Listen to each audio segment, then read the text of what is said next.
Now the big story with this new tempered glass version of the F31 suppressor is that it's got a redesigned side panel, which is much larger than the previous version, tinted black, and 4mm thick.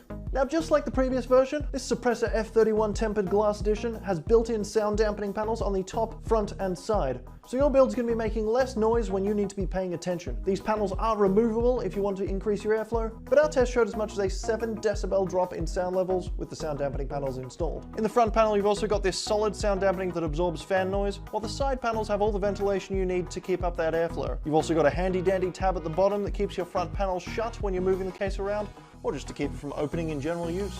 The case is suited for everything from mini ITX up to full ATX size. You've got space for dual graphics cards up to 280mm with the hard drive rack, or 420mm without. You've also now got an included vertical GPU bracket, so you can put your graphics card right up against the glass for maximum viewing potential.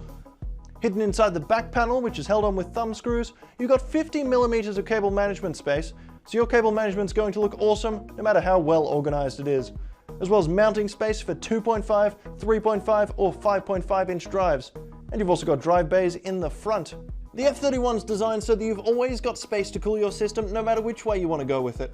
So if you like liquid cooling, you can take out the HDD racks in the front and put a reservoir in there. You can also fit up to a 360mm radiator across the top or down the front panel if you're feeling generous. If you like air cooling, the case is designed to ensure that you've got optimal space to maximize airflow, and you've got attached fans wherever you need them.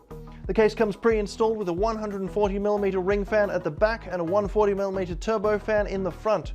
You can also fit up to two 200mm fans across the top or in the front panel. Thanks for watching. I hope you liked the video. If you found it helpful, please remember to leave a like and subscribe to my channel to see more videos like this in the next episode. If you have any questions related to these products, you can leave a comment below and I'll get back to you as soon as I can.